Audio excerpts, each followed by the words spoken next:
Fala meus lindos, fala minhas lindas, beleza? Você sabe qual é a relação entre pressão e mudança de estado? Não. Essa aula é para a gente tirar algumas dúvidas, né? E fazer algumas questões relacionadas a esse assunto. Se você não sabe nada, eu sugiro você assistir o último vídeo meu, onde eu falo, né, sobre qual é a influência da pressão externa sobre a temperatura de mudança de estado, né, do sólido para o líquido, do líquido para o vapor, do sólido para o vapor, indo e voltando e assim vai. Então não deixe de assistir agora se você já sabe, ou mesmo caso você queira simplesmente ir direto para a questão. Então vamos lá. Primeira questão. Então se liga nessa questão aqui, ó. Na experiência da figura, um fio metálico com peso nas extremidades atravessa um bloco de gelo a uma temperatura inferior a 0 °C. Beleza? Deixa eu aqui, ó, começar a desenhar. Uma temperatura inferior a 0 °C. Sem cortar ele em dois. Então, como é que é possível a gente passar algum objeto por um gelo sem cortar esse objeto em dois? Mágica? Não, é física. Ah, Wallace, sei lá, coisas...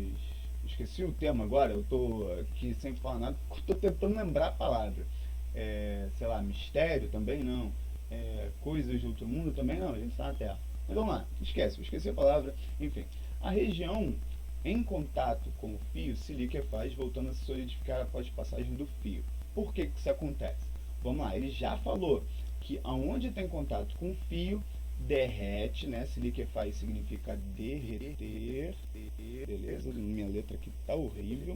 Minha letra aqui tá horrível, deixa eu apoiar aqui. Vamos lá. Sabendo que derrete, né? E sabendo também que depois ele volta a se solidificar, significa que ele derrete, depois ele sabendo que derrete. Minha letra tá horrível, independentemente de onde eu coloco. Mas vamos lá. Deixa eu apagar aqui. Deixa eu ver se apoiando aqui na minha perna fica melhor. Então, se ele se liquefaz, ele derrete. Beleza? Se volta a solidificar, essa água que estava derretida, ela volta a congelar após a passagem do fio. Por que isso acontece? Então vamos lá, eu vou fazer aqui, ó, um desenho que representa o gelo. Eu vou fazer aqui com uma outra cor, preto, o lugar onde o fio vai entrar em contato. Então o fio está em contato aqui, não em contato, desculpa, do outro lado também. E aqui eu tenho os dois pesos, beleza? O que esses pesos eles vão fazer? Agora voltando com uma outra corzinha vermelha, o que esse peso aqui vai fazer? Esse peso ele vai fazer uma pressão. Se esses pesos fazem força para baixo, aqui do lado esquerdo e do lado direito, e aqui eu tenho uma pequena área de contato, eu posso dizer que pressão, sabendo que é força sobre área, muita força, pouca área, eu tenho uma pressão muito grande. Beleza? E a gente sabe, né, pelo diagrama de estado, que a água ela tem uma mudança assim.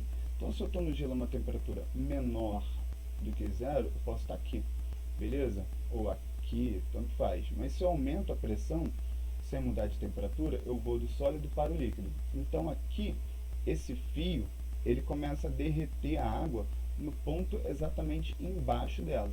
Então, aqui eu começo a ter água.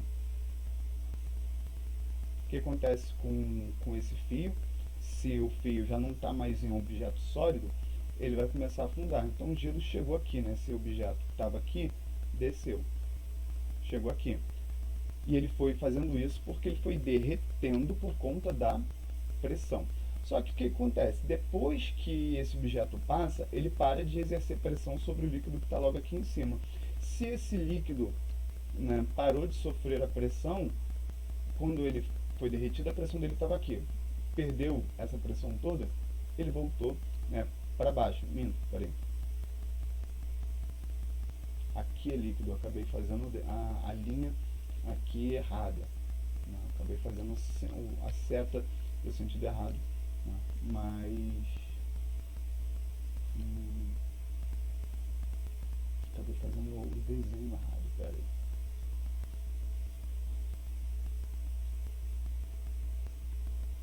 Aí, se a gente está aqui, a gente aumenta a pressão, a gente vem para cá.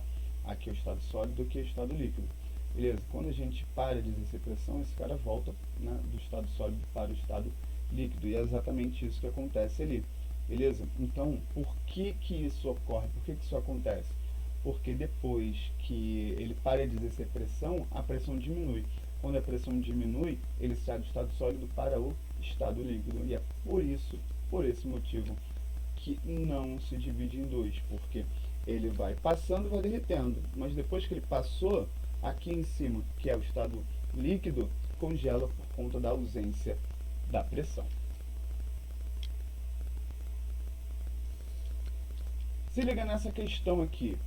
Inclusive, para quem tem curiosidade, né, pessoal marombeiro e tal, pode acabar achando interessante essa questão, né, que é basicamente como os whey proteins eles são construídos, né? Vamos lá. A liofilização é um processo de desidratação de alimentos que, além de evitar que seus nutrientes saiam junto com a água, diminui bastante a sua massa e seu volume. Se tu retira a água dali, né, a água ocupa volume e tem massa, então diminui massa e diminui volume, facilitando o armazenamento e o transporte.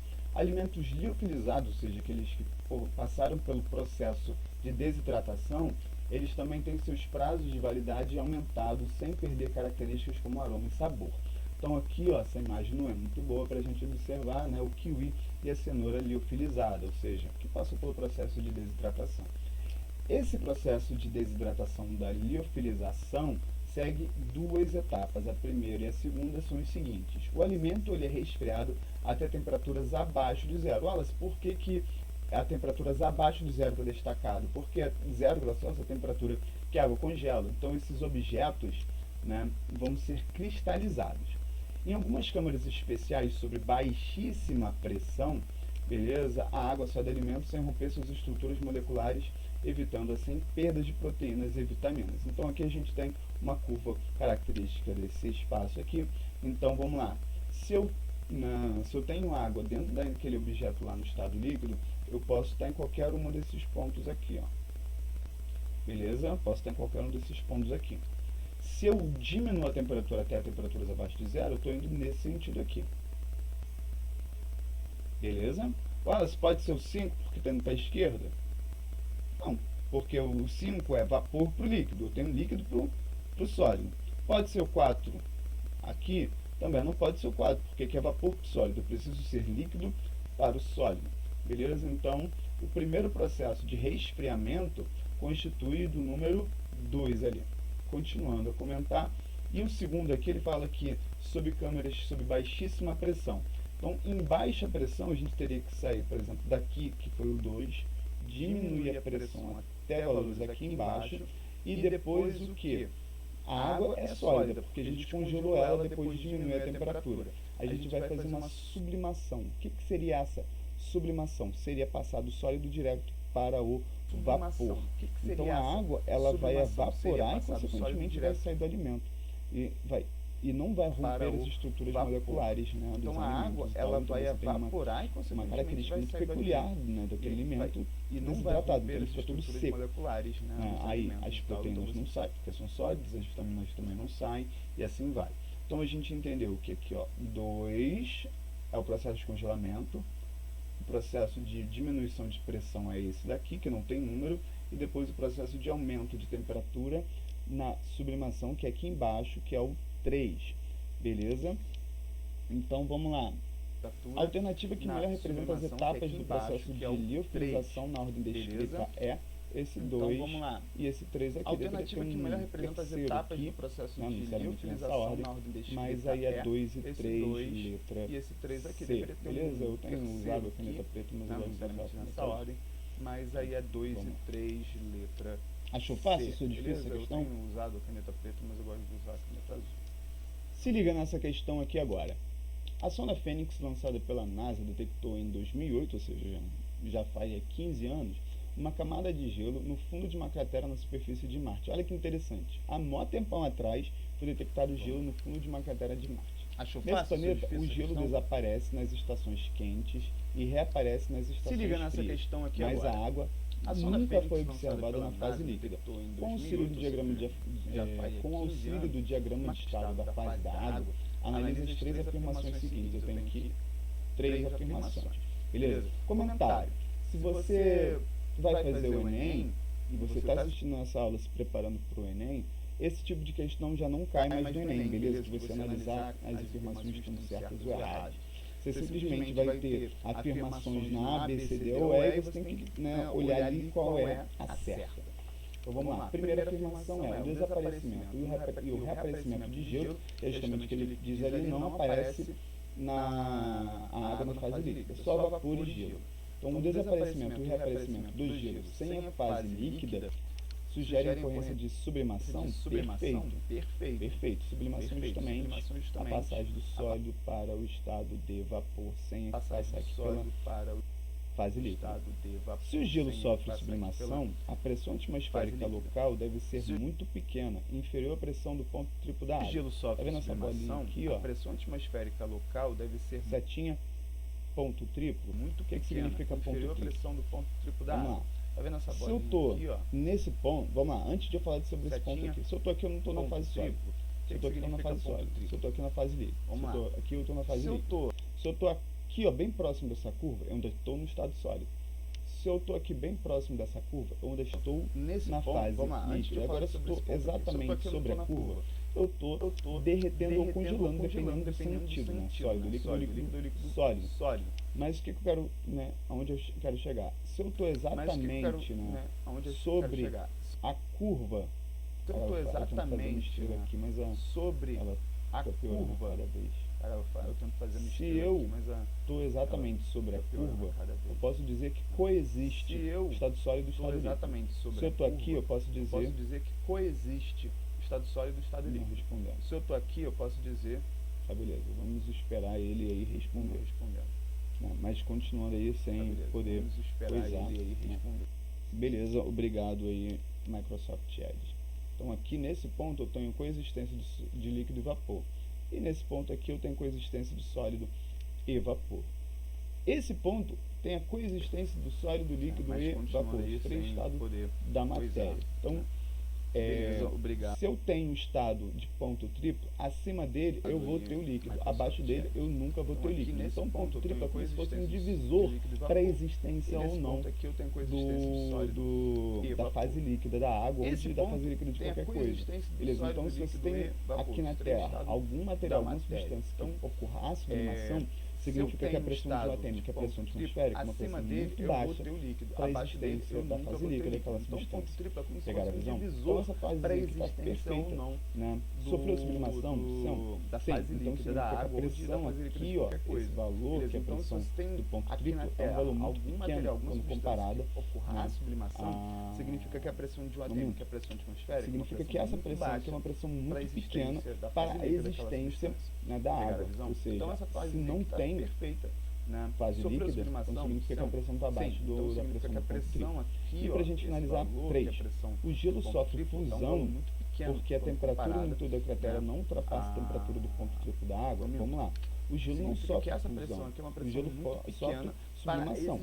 Beleza? Então só por isso já está errado. Porque a temperatura do interior da cratera não ultrapassa a temperatura do ponto triplo, independentemente de ser muito quente ou muito frio, não vai sofrer fusão porque a pressão é muito baixa. Então a gente tem aqui, né, apenas E2, A3, ela está errada. Então só por isso já está errado. Pegaram a visão? Porque a temperatura do interior da cratera não ultrapassa a temperatura do ponto triplo. Se liga nessa questão aqui, ó. Muito quente ou muito frio, as informações não vai seguir e preencha com V, a pressão é muito baixa, né, de verdadeiro, F de falso, né, e marca aqui as opções. Primeiro, influência da pressão sobre a temperatura. Uma panela de pressão cozinha alimentos em água em um tempo menor que as panelas comuns. Né? Já está afirmando que a pressão, que a panela de pressão cozinha alimentos em água em um tempo menor do que panelas comuns. Esse desempenho, né, da panela de pressão se deve à influência da pressão sobre a temperatura de ebulição da água? Sim. Da panela de pressão se deve à então aqui a gente elimina a letra C, elimina a letra D. Maior espessura das paredes e ao maior volume interno da panela de pressão, vamos lá, maior volume interno da panela de pressão vai fazer com que você possa ali colocar mais alimentos. Só que eu estou querendo comparar ali sempre duas panelas exatamente do mesmo volume para que essa afirmação aqui, ó, seja válida. Porque se você colocar 100 litros, uma panela de pressão de 100 litros, uma panela normal de 1 litro, é claro que a panela de 1 litro vai cozinhar alimentos mais rápido. Seja válida. Fato. Se você colocar Vai 100 litros, uma panela de pressão de 100 litros, calor, vai esquentar mais rápido, assim vai. Então vamos comparar coisas de mesma quantidade. A maior espessura das paredes ao volume interno da panela de pressão, não. É calor, vai esquentar mais rápido, assim vai. A espessura interfere em qual vai ser a pressão máxima que aquela panela de pressão vai suportar. Então vamos comparar coisas de mesma quantidade. A maior espessura das paredes ao volume interno da panela de pressão. Temperatura de ebulição da água que é menor, não é menor, é maior. A espessura interfere em qual vai ser a pressão máxima que aquela panela de pressão suportar. Mas isso não vai influenciar aqui letra A, pressão interna nada na temperatura de atmosfera mantida pela temperatura de ebulição da água que é menor. Então, se a gente for pensar aqui, a válvula interna, ela pode manter a pressão de 1 atm? Não, ela tem que manter uma pressão maior do que 1 atm, só que a valores menores do que a pressão máxima que aquela panela de pressão vai suportar. Então se liga, vou tentar fazer aqui um desenho de uma panela de pressão, tá parecendo um capacete de alguém. Que a pressão máxima que aquela panela de pressão vai suportar. Então se liga, vou tentar fazer aqui um desenho de uma panela de pressão, tá parecendo um capacete. Essa panela de pressão aqui tem uma válvula, então essa válvula vai expelir os gases. Se essa panela de pressão, a rigidez dela suporta uma pressão de 2 atm, essa válvula aqui, ela está instalada para, se o gás aqui tiver pressão de 2,1, ela, epa, tá muito alta, começa a sair. Se essa pressão não for muito alta, por 1,5, ela deixa aumentando, vai aumentando, deu 2, opa, a partir de agora tem que entrar em ação, deu 2,1, começa a ir. Abaixo disso não. Então ela não mantém a 1 atm. Mesmo porque se ela mantivesse um atm, seria igual a uma panela normal. E não iria ter uma redução do tempo. Então essa daqui está falsa. Letra A.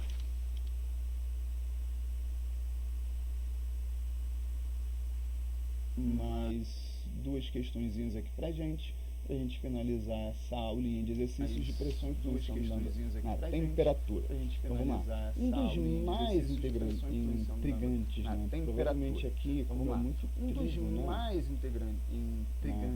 Se é intrigante é porque a pessoa está comendo muito trigo. Um dos mais intrigantes, piadinha horrível, Alice. Eu sei. Um dos mais intrigantes fenômenos naturais é a mudança de fase que ocorre, por exemplo, quando a água líquida se vaporiza ao ferver. Mede-se a temperatura da água fervente em duas panelas, uma de barro e outra metálica. Os mais intrigantes, ambas se encontram sobre fogões de cozinha. Beleza. Só que um deles ao nível do mar e outro no pico da bandeira. Então, nível do mar, pico da bandeira. Então aqui eu tenho uma panela. Mede-se a temperatura da água fervente e aqui eu tenho uma outra panela, barro e outra metálica. Beleza? Falou qual delas, né? Tá falando respectivamente, pra gente poder imaginar que é de barro, então nível do mar é metálico, então nível da bandeira? Não, só falou que elas estão assim. A panela de barro e a metálica, ela não vai ajudar, nem atrapalhar na nossa questão. Ela é indiferente. O que vai aumentar uma coisa ou outra é o fato de estar no nível do mar, uma pressão de 1 atm, ao nível do mar, pressão de 1 atm, e o pico da bandeira, né, a pressão é menor do que 1 atm. Beleza? Então a temperatura da água fervente é sempre 100, né, independente da panela. Uma é 100, a outra é menor. Né? Se está fervendo, um é 100 e o outro não é. B, é menor na panela onde começou a ferver há menos tempo? Não. É menor do que 1 atm. Se você pensar então, que você colocou pouca água, começou a ferver a 100, se for no nível do mar. Não, uma é 100, a beleza, outra eu sei que aqui em cima a temperatura de ebulição um é 100, o outro não é. Do que 100. B, é menor na panela onde começou a ferver há menos tempo. Então eu sei que a temperatura de ebulição, né, se a temperatura da água, se você pensar que você colocou pouca água, começou a ferver, é fervente, a 100, então é menor do que 100. Se for no nível é menor na panela beleza, eu sei que aqui metálica? Não sei onde é que a panela metálica está. É menor na panela de barro? Também não sei onde é que está a panela de barro. Eu sei que ela é menor então, eu sei que a temperatura de ebulição então, se a temperatura da água questão aí lá em cima gabaritinho, né, uma questão resolvida por nós aí. É menor na panela de se liga metálica? Nessa questão não sei onde aqui, é que a panela metálica está. Enche-se uma seringa com uma pequena quantidade de água destilada eu sei a uma que ela é temperatura menor um pouco abaixo da temperatura de ebulição. fecha-se o bico dessa seringa, como mostra a figura A seguir. E depois o êmbolo é puxado rapidamente. Então a gente enche-se uma seringa com uma pequena quantidade de água. Verifica-se que a água entra em ebulição, né? Então um pouco abaixo da temperatura de ebulição. E a água aqui começou a entrar em ebulição. Beleza? Por que a água entrou em ebulição? Primeiramente, e depois, a temperatura da água estava pouco abaixo da temperatura de ebulição. Então, se a pressão aqui é 1 atm, a temperatura que a água de entra em ebulição, né? Então tinha água aqui, é 100 graus Celsius. Então a temperatura aqui está pouco abaixo de 100, sei lá, pode ser 98, pode ser 96, pode ser 90, sei lá. Pouco abaixo aí da temperatura de ebulição. A gente puxou o êmbolo. Então, se a pressão aqui o volume é 1 atm, aumentou, a pressão diminuiu, se a pressão diminuiu, a temperatura de ebulição ali diminuiu. Então a temperatura beleza? Está pouco Podemos abaixo de explicar 100, esse fenômeno considerando que se a 98, temperatura de ebulição diminuiu, 96, ela pode ter 90, ficado numa temperatura menor do que a temperatura em que a água estava. Então, imagina que a temperatura é 96, né? Vamos lá. Caso temperatura de ebulição com aquela pressão ali virou 94. Beleza? É tetra! Tetra! 94. E a temperatura da água era 96. Beleza? Se a ebulição é 94 e ela estava 96, começou a evaporar. Beleza? Ou seja, evaporou porque a temperatura de ebulição ficou menor que a temperatura da água. Ou igual. Beleza? E por que a temperatura de ebulição diminuiu? Porque houve diminuição da pressão. Beleza? E a temperatura de ebulição na água fica menor ou igual, né, do que a temperatura da água na seringa. B. Show? Lindões e lindonas que habitam o meu coração. Gostou do vídeo? Comenta aí, me dê sugestões, né? Diga aí se você tem algum assunto que você não domina, que você queira se aprofundar mais, que você queira melhorar seu aprendizado, né? Se eu puder ajudar, eu vou ajudar sim, né? Se você gosta do meu jeito de explicar, da minha explicação, se você entende bem o que eu falo, né? Não deixe de me seguir, né? Clica ali no sininho para você continuar assistindo os meus vídeos, né? E até breve. Muito obrigado. Até a próxima.